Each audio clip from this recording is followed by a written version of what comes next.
నేను ప్రశంసించటం కాదు గాని మీరు చాలా నిష్ణాతులు, పెద్దలు, ఓరుగల్లు బిడ్డ. చాలా రాజకీయ ఉద్యమాలని, విప్లవ ఉద్యమాలని, గెలుపుల్ని, ఓటముల్ని, రాజకీయాలను చూసిన వాళ్ళు, సాక్షాత్తు వైఎస్ రాజశేఖర రెడ్డిని కూడా ఇంటర్వ్యూ చేసిన వాళ్ళు. మీకు తెలియనిదేం కాదు. నేను ఒక మాట అయితే చెప్పాలి. మీకు రాజకీయాలలో ఏదో జగన్మోహన్ రెడ్డి గారు సాదా సీదాగా రప్ప రప్ప అంటున్నాడు, ఏదో అనేస్తాడులే, ఇవన్నీ కొంగరమల్లయ్య సవాళ్ళు, వీటి మూలాన్ని ఏమవుతుంది అని అనుకుంటున్నాం మనం. కానీ అది కాదు. ప్రజాస్వామ్య ముసుగులో వైఎస్ఆర్సీపీ చేస్తున్నది జగన్మోహన్ రెడ్డి గారి ప్రేరేపిత ఉగ్రవాద చర్య. అవును, దాని ముసుగు ప్రజాస్వామ్యం. మీకు హెడ్మాకి జగన్కి తేడా ఏంటంటే ఆయనకి ప్రజాస్వామ్య ముసుగు లేదు. ఆయనది సాయుధ పోరాటమే ఎజెండా. ప్లీజ్ అండి, ప్లీజ్ బాలకోటే గారు, ఐఎమ్ రిక్వెస్టింగ్ యూ, హిడ్మాని తీసుకొచ్చి ఇక్కడ ఈ జగన్మోహన్ రెడ్డితో పోల్చకండి.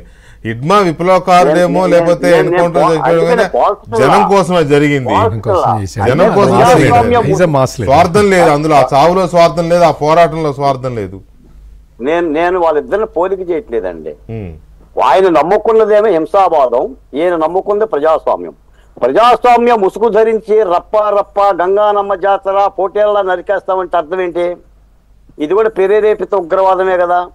అంటే ఈ చర్యను చూస్తూ ఉంటే మరి నేను ఒక మాట చెప్తాను సార్. ఇప్పుడు ఇందాక కొంతమంది ఎన్ఆర్ఐలు మాట్లాడిన వీడియోలు కానీ లేదా మాట్లాడుతున్న మాటలు కానీ మీరే చూశారు. ఏమంటున్నారు? డైరెక్ట్గా మహిళలను తిడుతున్నారు, చంపేస్తా ఉంటున్నారు. అంటున్నప్పుడు ప్రజాస్వామ్యంలో చట్టాలు గట్టిగా చర్య తీసుకోకపోతే ఫలితం ఏంటి అంటున్నా నేను. మనం కొట్టేయటం కాదండి వీటిని.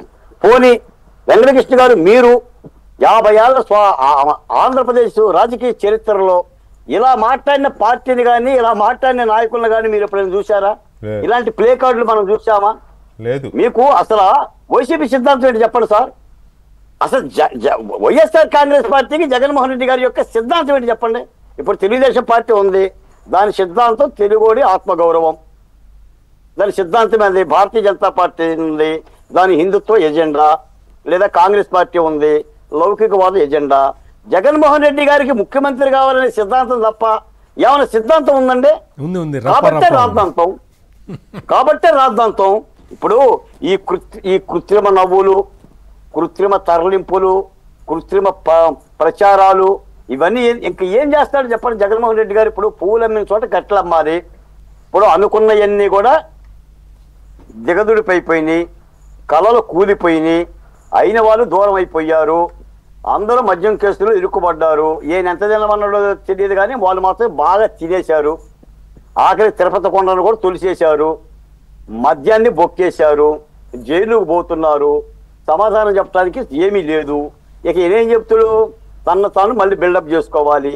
కూలిచ్చో, కూలి డబ్బులు ఇచ్చో, మా జనాన్నో ఇంకో జనాన్నో పిలసకొచ్చి కాసేపు ఒక గంట సేపు అయ్యో జగన్ వెనక జనం ఉండారు, జనబలం ఉంది మీరు అన్నారు కదా. మాలందరూ జగన్మోహన్ రెడ్డి వెనకనే ఉన్నారు. ఈ మాట ఎందుకు వస్తుంది?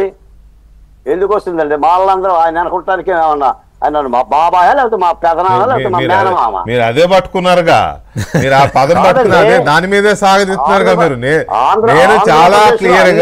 నేను చాలా క్లియర్గా మాలానే పేరు కూడా తీయకుండా దళితుల్లో కూడా 2 వర్గాలు ఉన్నాయి. అందులో ఒకటి ఎక్కువ నంబర్ ఉండే సామాజిక వర్గంలో క్రిస్టియన్స్ జగన్మోహన్ రెడ్డిని ఎక్కువగా లైక్ చేస్తారని చాలా క్లియర్ గా చెప్పారు.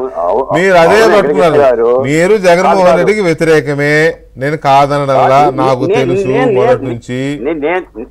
నేనని కాదండి, నేనని చెప్పడంలా ఏ సామాజిక వర్గం కూడా గుత్త మొత్తంగా ఒక నాయకుడికో పార్టీకో ఉండదు.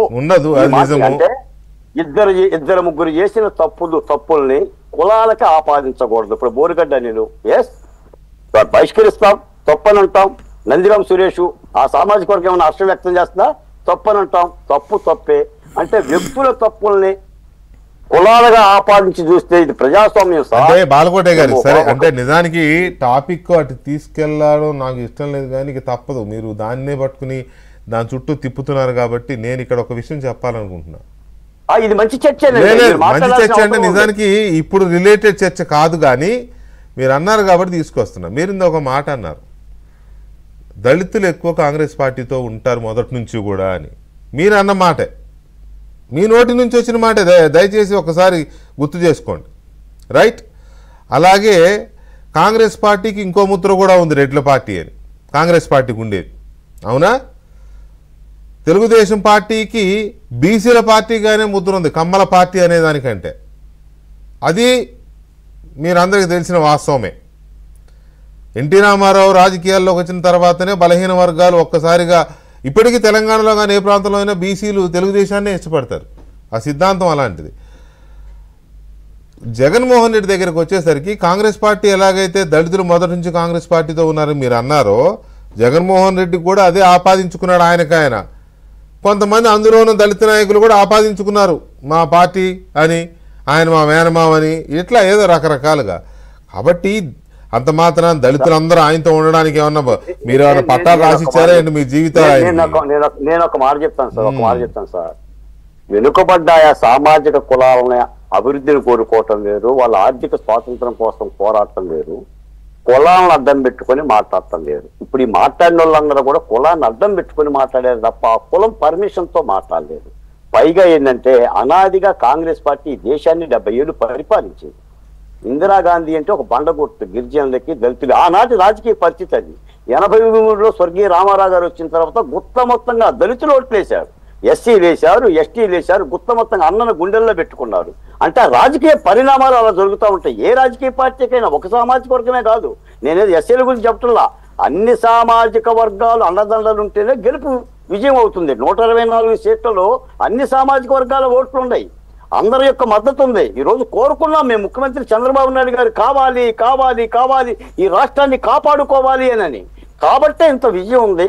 కాబట్టి మీరు అంటే ఒక మాట చెప్పాలండి, ఈ రోజున వైఎస్ఆర్సీపీలో అంటే దెబ్బతిన్న దళితులను కూడా జగన్మోహన్ రెడ్డి గారు ఆదుకోలేకపోతున్నాడు, లేదా వాళ్ళకి కనీసమైన సాయం చేయట్లేదన్న మాట యథార్థం. అది వైసీపీ పార్టీలో ఉన్న దళిత నాయకులు కానీ, ఆయన భుజానికి ఎత్తే వాళ్ళు కానీ, లేదా బ్యానర్లు పట్టుకున్న వాళ్ళు మాత్రం ఆలోచించాలి, చైతన్యవంతంగా ఉండాలి. అంతే తప్ప నాయకుడి కోసం ఎవడో వస్తాడు ఏదో చేస్తాడని ఎదురు చూసి మోసపోవద్దు. వాళ్ళందరినీ కూడా ఉదాహరణగా తీసుకోండి. ఈ రోజున కరివేపాకులు అయిపోతారు. ఈ రోజున వైసీపీ పార్టీలో ఉన్న దళిత నాయకులందరూ కూడా కరివేపాకులు అయిపోతారు. జగన్మోహన్ రెడ్డి గారు కూడా నాకు తెలిసి ఆయన ఏం రాడండి. నిజమే, ఇందాక మిత్రుడు చెప్పినట్టుగా వెంకటరెడ్డి అరెస్ట్ అయితే మంద వచ్చేసిందండి రెడ్డి సామాజిక వర్గం. కానీ బోరగడ్డ అనిల్ దగ్గర, మన నందిగం సురేష్ దగ్గరికి ఎవరు రాలా. స్వయంగా ఆయన చెప్పిన మాటే, నేను చెప్పడం వల్ల ఆయన కన్నీళ్ళు పెట్టుకొని చెప్తున్న మాటే. అందుకని రాజకీయాలలో ఒళ్ళు దగ్గర పెట్టుకోవాలి, చాలా బాధ్యతగా మెలగాలి. ఎందుకంటే ఇది ప్రజాస్వామ్యం, మనం అందరికీ ప్రతినిధులమే.